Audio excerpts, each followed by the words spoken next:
Shalom Aleichem, on est dans Siman Taf Resh Ain Bet.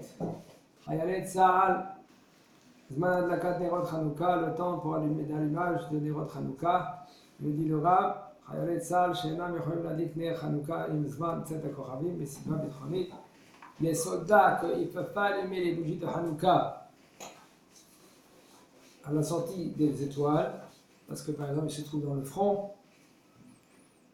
et si à un moment et papa qui sont à la maison, eh bien c'est eux qui allument pour eux, alors ils sont rendus quittes, pas besoin d'allumer les bougies de Hanouka. Peu importe, tu dépends de tes parents, tu es dispensé d'allumer les bougies de Hanouka parce qu'eux ils allument pour toi. Avec toi, il faut dire à papa et maman qu'ils allument dans le temps. Il faut une bougie pour toute la base, c'est bon. Comment ? Une bougie pour toute la base, c'est bon. C'est un camp, quoi, Mahane. Si maintenant tu t'associes avec tout le monde, si maintenant on parle qu'il n'y a personne qui allume pour toi. S'il n'y a personne qui allume pour toi, une bougie pour toute la base, si maintenant chacun il donne par exemple un shekel pour la bougie.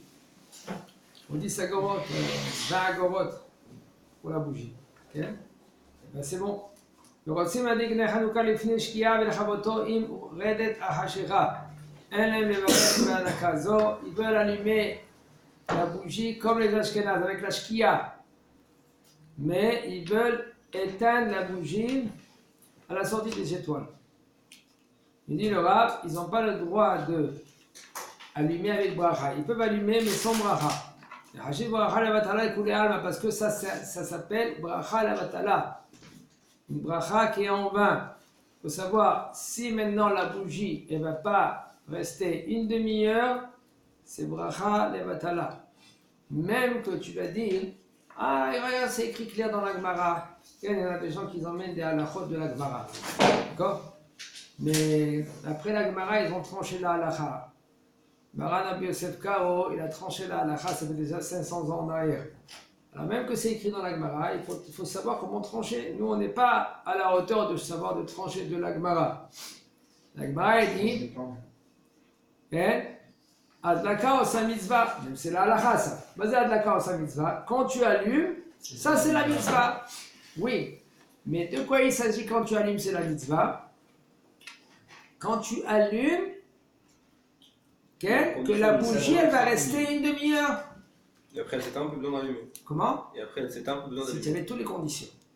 Et quelles conditions? Une, il y avait suffisamment de l'huile pour la demi-heure. Tu as mis la bougie dans un endroit qu'il n'y a pas de vent. Il y a un enfant qui a renversé. Tu es rendu quitte. T'as pas besoin de rallumer la bougie. Mais si tu veux rallumer, tu peux ou... C'est bien d'allumer, c'est mieux bien, d'allumer. c'est bien. Mais si maintenant par exemple quelqu'un il a allumé et puis un enfant lui, il a cru que c'est les bougies des anniversaires, même que c'est pas conseillé, tout le temps je dis ça, les bougies d'anniversaire il faut aussi, on n'a pas le droit de souffler, Ah Ouais, c'est vrai. c'est pas bien, c'est Non, mais assourd, pour Abdallah ou pour truc, mais pour l'anniversaire, c'est rien. même pour l'anniversaire. Tout bougie, Tout à l'heure, c'est pas bien. on était dans le vin. C'est pas bien. Ouais, on était dans le bain, pourquoi? Pour pas éteindre avec la bouche.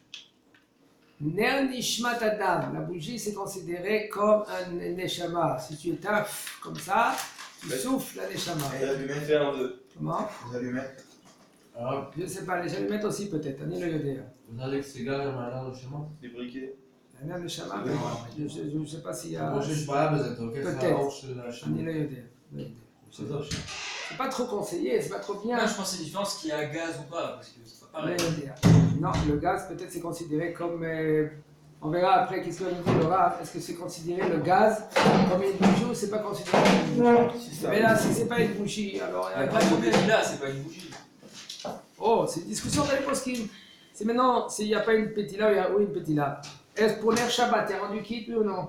Quoi, avec du gaz? Ouais. Non. Ah non. Pourquoi non? Comment tu l'éteins? Non, tu l'as Ouais, dit. pas de Qu'est-ce qu'il a dit mèche. d'éteindre le Pas de Shabbat? mèche. Toi, tu allumes maintenant pour éclairer. Il y a pas Allez, pourquoi le Shabbat, ça a besoin de. Les Chachas, ils ont institué. Shalom Bayit. Shalom, bah, Voilà, il faut pour pas que- tout le monde ait- Même quand le bonhomme il est seul, par exemple. Le bonhomme il est seul.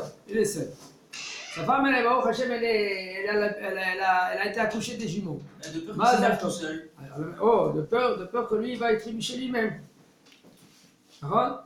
Alors, les bougies, ils peuvent être mévarés maintenant sur ces bougies à chaque échelle de toute façon de la Dikner chez Shabbat. Pourquoi non? Si, il peut, même sur une lumière, il peut. Même sur une lumière, c'est pas. Ok, après, on va dire même sur une lumière. Ok. Alors, il peut. Maintenant, pour dire le Shabbat, c'est d'où vient des menorahs. Ça ressemble à la menorah. Il faut qu'il y ait une sorte d'huile. S'il y a de l'huile, ou de l'huile. Faut un combustible. Comment? Faut un combustible. Combustible, ok. Et c'est quoi l'ordre des menorahs? C'est quoi? Zahav, argent. Ça, tu regardes dans le cas, regarde dans le cas par de l'or, de l'argent, de l'orge, du cuivre, des rochettes. Et après métal et verre. Et après verre, Du bois. Le métal, c'est mieux que verre. Du papier. Par exemple, c'est mieux que je ne verre. sais pas, il faut voir là-bas. Je crois que oui. J'avais vu ça. Je crois que oui. Ok. Maintenant, on continue, il dit le rab. Et c'est bracha levatala, si c'est une bougie que tu allumes, que ça ne va pas durer une demi-heure. C'est pour cela on dit tout le temps de vérifier les bougies avec de l'huile. Si maintenant. On a le droit d'ajouter de l'huile pendant que ça brûle. Non. Parce que si maintenant c'est une mitzvah, d'accord, c'est une mitzvah. Alors quand tu as allumé, tu as fait. Il y avait pour une demi-heure. Alors c'est bon, alors tu pas Et besoin de. après, Mais il y a un trou, imaginons il y a un trou. Il y a dans un la- trou, ça a fui d'un coup. Et est-ce que je peux ajouter ou on va dire que la cas. Qu'est-ce que tu penses, toi? Répète la question. Ah bah il y a plus besoin d'ajouter parce que si ça avait pour une demi-heure, c'est bon en fait. Même si ça- Non, s'il y avait un trou, ça veut dire que la bougie n'était pas là. Il y avait un demi-heure, c'est fait tout pendant qu'elle brûlait, ça fait un trou. Si, En fait, j'ai fait ton gars, la pas bougie, vraiment, si c'est bon, la ça va bougie, elle va tenir la demi-heure. Elle devait tenir. Elle devait tenir parce qu'il y a un trou, elle ne va pas tenir. Alors ça veut dire qu'elle devait Non, pas il n'y avait pas de tenir. trou, et c'est fait le trou pendant la demi-heure, il s'est fait le trou. Alors ça aucun problème. Si c'est fait après, aucun problème. Mais si maintenant quand toi tu as allumé, alors là, il s'est fait un trou après. Alors là, il y a aucun problème. Mais si ça s'est fait un trou avant, dès le départ, le keli, le récipient, il y avait déjà un Moi trou. je savais pas, c'est pas là. Karob le Bakhal Matala. Ça veut dire qu'il faut bien vérifier que tout est bon, quoi.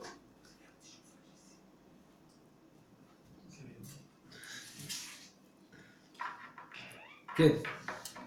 Alors maintenant, il nous dit le rab, il faut faire très attention dans la 4 Nerot. Dans la 4 Nerot, il faut faire très très attention. Maintenant, Bate Knesset, Shemit Kaemim Bahem, Bechol, Yom, Shiure Torah, Imakal, Amipalele. Maintenant, ça c'est à gérer, ça c'est un cas à gérer. Même on dit ça même pendant Shabbat matin. Shabbat matin, on se trouve dans la Beta Knesset. Et maintenant, même quand il y a une mitzvah, de manger le repas avant Chatzot. Et des fois, dans la Beta Knesset, ils font un petit kémia et fait un petit shiur. Si maintenant ça va prolonger après Chatzot, et c'est très très fréquent cela, on est en hiver. Et en hiver, parce que la Chatzot, le milieu de la journée, c'est déjà en Israël 11h20, 11h30. Alors maintenant, le bonhomme, c'est sûr qu'il va rentrer chez lui à la maison après le milieu de la journée. Et d'après certains Si c'est poskim, 11h30, c'est-à-dire qu'on peut prier Mincha à midi et quart. par exemple, c'est-à-dire, mais tu dois manger le premier et le deuxième repas avant. Tu peux pas faire une tresse si t'as pas mangé le premier repas? Non. Alors, en général, on fait comme ça. C'est-à-dire qu'on a le shiur, on a un shiur Torah, après il faut mincha et après on fait le repas. T'as le droit de pas manger un Ça matin. c'est Shada Shlichit. Non, mais si imagine t'as fait kidouche avant déjà, t'as fait kidouche, Tu vas t'as te mangé faire Seuda, mais t'as pas fait ton repas avec motzi, tout ça. C'est un problème. Ah, mais si on C'est un fait. problème, j'ai pas réussi à faire mincha Non, avant. mais si on fait Tu un kidouche à la. n'as pas fait Souda Shnia, il faut faire Souda Shnia dans son temps. Si on fait kidouche à la choule après. Fais où Eh bien, c'est qui le joue comme Souda, c'est pas Souda. On a fait moitié là-bas, on a fait moitié. Je répète le cas comme ça que c'est clair. Il faut manger Shabbat, je ne sais pas, on est rentré maintenant dans Shabbat, mais je vois que c'est quelque chose qui est. On fait Shabbat, il faut faire 3 repas. 3 repas, Motsai Shabbat un 4e. Voilà, 3 repas. Le premier, c'est la nuit. Le deuxième, c'est le matin jusqu'à le milieu de la journée, jusqu'à Hatzot. Et le troisième, c'est après la prière de Mincha. Pareil, il faut finir avant, parce qu'à 11h30. Non, il faut commencer à. Commencez. Ah, Le deuxième repas, il faut faire Kiddush et Motzi avant Hatzot. Et si on va réussir à faire ça. Oh, ça c'est déjà a priori comme ça qu'on fait. C'est grave ou pas? C'est pas bien. Pourquoi? Parce qu'il y a un temps. Mais si maintenant un homme, lui, c'est ça que je veux dire entre parenthèses, un homme, lui, il est dans la Beth Knesset et il y a un shiur Torah. Et dans le shiur Torah, avant, quand ils sortent de la Beth Knesset, ils font un peu l'apéritif. Ils font un kiddush. Il y a suffisamment de maisonnotes pour que tu te rends quitte du kiddush. Il ne faut pas se Et tromper. motzi. Attends, il ne faut pas se tromper. Si tu peux instituer que là-bas sur place, tu fais motzi avec 2 pains entiers, C'est mieux. c'est mieux. Aval, si maintenant, non, tu as mangé des petits maisonnotes, il faut que tu manges une quantité de maisonnotes pour que tu te rends quitte du kiddush. Et ça s'appelle kiddush, comme Seouda, le kiddush pendant le repas. Mais ce n'est pas considéré, si tu n'as pas mangé du pain, comme une Seouda.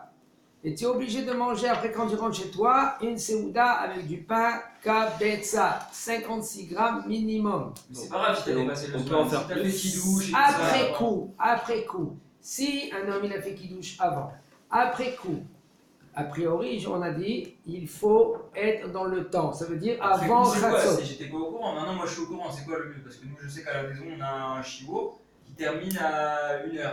Voilà. Je commence le repas à 1h30. Alors qu'est-ce que tu fais quand tu as la bête Knesset, qu'est-ce que tu fais? Il y a Seouda, kidouche, on mange. Mange du pain. Il n'y a pas de pain, il n'y a que des crackers. Emmène les petits pains avec toi si tu peux. Je porte pas, Shabbat. Non, mais tu mets là-bas, la veille de Shabbat, tu mets là-bas une petite, 2 petites lahmaniot. Tu manges un petit, au lieu de manger des petits crackers, tu manges un petit morceau de pain, tu as rendu quitte la Seouda. Et si quand même impossible, on va dire, mais bon, non, même impossible, il y a un shiur de Torah, et ben tu peux continuer, faire le shiur de Torah, et après, tu fais ton repas, même que c'est après Chatzot. Mais après, c'est comme si j'aurais fait plus que. Imagine, ça veut dire après ma Seouda de 1h30, ça va être ma Seouda chichit parce que j'aurais déjà fait mincha. Non, c'est considéré comme shiur de la Shnia. Seouda, c'est le pain. On peut en faire plus. Ok, mais si j'ai fait. Alors, pour faire la choule, Attends, là on finit, c'est le cas. Ça, c'est Seouda, tu es obligé de faire 3 Seoudotes, comme je t'ai dit tout à l'heure. La première Seouda, c'est la nuit. La nuit. Deuxième Seouda, c'est la journée avant Chatzot, a priori. on a commencé. Et si un homme, il n'a pas mangé, il n'a pas fait le kiddush, il n'a pas mangé du pain avant Chatzot, il peut manger après Chatzot, avant la prière de Mincha. Mais ce que je vous dis maintenant, c'est imaginons que j'ai fait la première Seouda la nuit, j'ai fait la deuxième Seouda, j'ai ramené le pain au chiour de 11h, j'ai fait ma deuxième Seouda, ok? Maintenant je fais mincha, j'ai fini mincha, je devrais faire Seouda chichit. Oui, Mais non, je rentre à la maison, je fais la Seouda shnia. mais ça fait de la Seouda. Ouais, mais c'est pas grave, le repas à la Ah, maison, mais Seouda shnia, c'est tu le fais repas à la Mais maison. ça pas Seouda Shlichit, ça s'appelle Seouda Shnia. Ok, c'est ça que je veux, c'est pas grave si je fais 2 Seouda Non, je l'ai shnia. fait déjà. Et si on m'a dit l'arabe, on ne veut pas commencer à manger à 11h30, on va commencer plus tard. Les ratril, a priori, il faut manger avant le milieu de la journée. Comment Et ça c'est pas à cause que c'est considéré comme tu es en jeûne. Il y en a qui disent non, tu dois manger avant Chatzot parce que sinon ça c'est considéré comme un jeûne. Non. Un homme, il peut boire un petit café ou un petit thé parce qu'il va prier à la Beth Knesset. Et c'est plus considéré comme un jeûne. C'est pas ça le problème. Le problème, il est il faut que tu manges avant le milieu de la journée. Tu commences ton repas, c'est pas grave. Donc, voilà, il faut que tu commences ton repas. Ouais, Tu sais c'est tôt impossible. quand même. Alors, si on avait commencé à midi et demi, on va dire que c'est trop tôt. Comment Manger comme c'est trop tôt de manger on va dire à 11h30, on décide de manger à midi et demi. Et ben, fais ton moti avant. Après, tu manges à midi et demi. On a le droit, on va dire on a le droit de manger après 11h30, de faire moitié après 11h30. C'est pas conseillé. Même selon la halakha, même que c'est pas écrit clair dans Shulchan Aruch. Vous n'allez pas trouver dans Shulchan Et Aruch. on peut pas se rendre quitte On du va kidouche trouver- que en buvant du vin? Non, mais moitié. Quitte de kiddush, c'est pas chouacher. C'est autre chose de se rendre quitte du kiddush.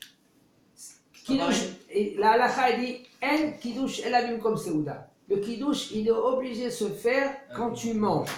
Maintenant, kiddush vim comme Seouda, même tu peux te rendre quitte même avec un verre de vin, Même si t'as pas mangé. même si c'est pas mangé. Tu as fait kiddush, Ouais. le vin, tu l'as rempli jusqu'ici, et toi tu bois comme ça. C'est un réveillite, c'est que dire un réveillite. Hein. Ouais. Si par exemple tu vas faire un motzi, pas besoin d'un réveillite. Un gros réveillite, 44 millilitres. Mais puisqu'ici tu vas pas faire un motzi, qu'est-ce que tu vas faire?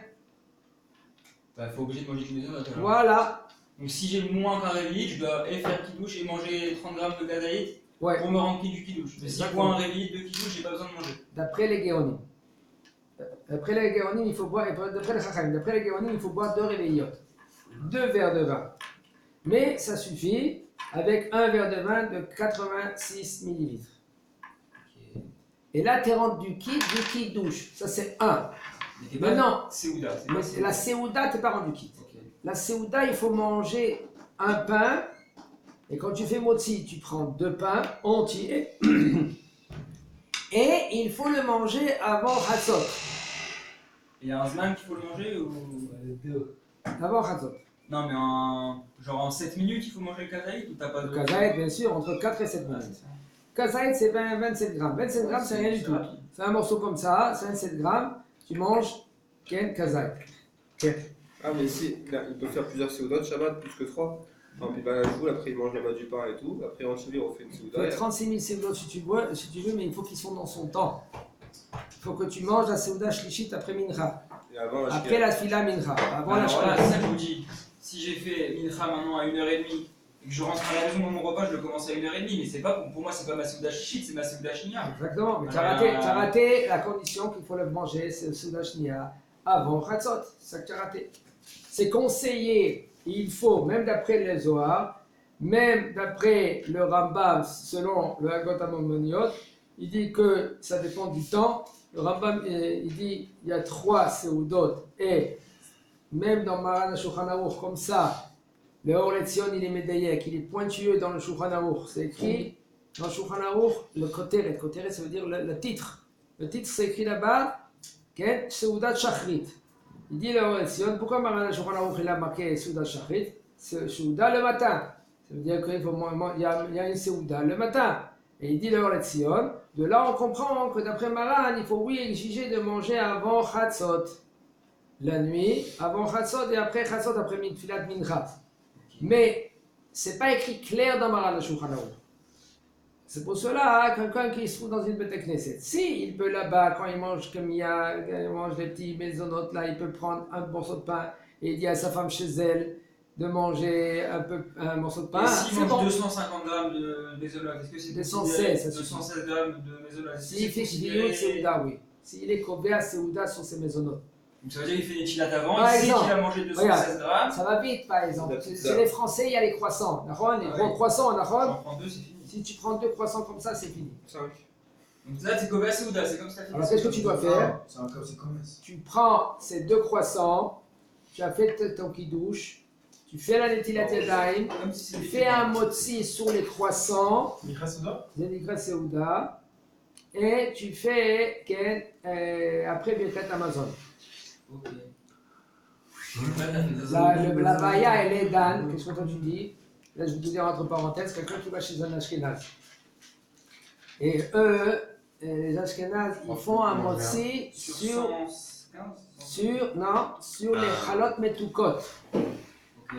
Chalot metukot, ça veut dire c'est les chalot qui sont doux. Avec du sucre douce. Et moitié metukot, entier. Et pour nous, c'est un motzi. Je note. Maisonnette. C'est maisonnot, excusez-moi, c'est maisonnot. Alors maintenant, comment tu vas te rendre quitte maintenant de la Seuda de Shabbat? Tu manges plus, tu manges Alors, 216. c'est-à-dire, il faut que tu manges 216 grammes de maisonnot, de cette chalot, mais doux. D'accord? Ok. Ah, c'est compliqué. Hein. Il faut apprendre la halachot, c'est plus compliqué. Si tu sais, tu révises, c'est une question de révision. Tu révises, tu écoutes, tu révises, tu as le livre devant toi, tu as dans la main. On a des gens ils n'étudient pas de la Torah toute la journée et tu vois qu'ils sont baqués dans la halachot. Pourquoi? Parce qu'ils se prennent sérieusement. Et c'est pas qu'ils ont entendu d'un chiou comme ça en l'air. Et là, ils regardent les bases aussi. Il y a des bases. Là, qu'est-ce qu'on fait? On essaie de donner les bases. Et le bonhomme, lui, maintenant, il fait des révisions et tout cela. Et même Baruch Hashem, il est costaud. On ne va pas lui dire n'importe quoi. Il y en a des gens qui disent c'est assourd, ça c'est moutard, c'est qu'est-ce que tu parles, Et le bonhomme, lui, maintenant, il entend des voix. Hein? Il y en a qui entendent des voix, ils sont. Et il y en a qui entendent des voix. Des voix, ça veut dire les amis. Qu'est-ce que tu fais? C'est assourd, il ne fallait pas faire ça. C'est chayav khatat, c'est chayav karet. En fin de compte, c'est rien du tout. Moi, tout le temps, je dis cette histoire-là. Il y en a un qui a commencé à faire tchouba. C'est un des élèves, il m'a raconté cette histoire. Il commence à faire tchouba, il a été invité chez quelqu'un. Shabbat, il a demandé de presser un citron. On lui a donné un citron. Il a pressé le citron sur le poisson. Ah, mesken. Ils l'ont descendu. Miskin. Il disait, non, il a dit, qu'est-ce que tu es sochette? Qu'est-ce que tu presses le citron? Assour de presser le citron, c'est hayab hatat. En fin de compte, c'est rien du tout, c'était moutar peu le khatrina. Seulement si maintenant le poisson, maintenant ils sont du four. Comment patate? Alors peut-être c'est mes vachets. C'est du saumon, Saumon, hein, c'est aussi. carré. Ah non. Parce que le saumon, quand tu mets du Écoute. saumon sur le saumon, ça cuit. Si maintenant le saumon, tu l'as sorti du four, alors là c'est clirichon. De la plaque. Ah, de la plaque, C'est une chaîne c'est aussi. clirichon. Mais si tu l'as pris, de la plaque, Dans de l'assiette. la marmite et tu l'as mis sur l'assiette, même que il y en a des poskim qui disent que ça s'appelle gouche. Gouche, c'est quoi gouche? C'est un corps. Hein? Ouf. À lui-même. Non, C'est un bloc, tu Un vois. bloc. Même que c'est un bloc, par exemple, quand tu prends une patate, quand Ouais. tu prends un morceau de viande, tu prends de la tefila de moment, tu coupes cette patate, qu'est-ce que tu vois de dedans? La fumée, le roc, elle sort. C'est-à-dire que ça, c'est mes vachets, Ça c'est garde pour dedans. cuire maintenant le citron. Donc si garde, tu prends le poisson entier dans l'assiette. Ça s'appelle. Non, ça s'appelle cliché déjà. Nous, d'après Rav Vadia et Zatzal, il dit ça s'appelle cliché. Il met la en bichou la cliché et ça sera moutard de presser du citron sur. Maintenant, ce bonhomme-là, il a pressé le citron. C'est déchiré. Il s'est fait déchirer. Et Hachem Ishmael, il a regretté qu'il s'est fait inviter. Alors maintenant, si maintenant tu connais bien la halakha, tu dis, excusez-moi, la halakha c'est mouta. Pourquoi? A, B, C, D. Moi, vous pouvez pas savoir si le Khosre Betchou, elle peut pas savoir qu'il connaissait à la fin. Mais si maintenant, même un Baal Tshuva, doucement, il écoute, encore des halakhot, il comprend bien qu'est-ce qu'il dit le Rav, il définit bien qu'est-ce qu'il dit le Rav, et bien, mais là, c'est un bulldozer.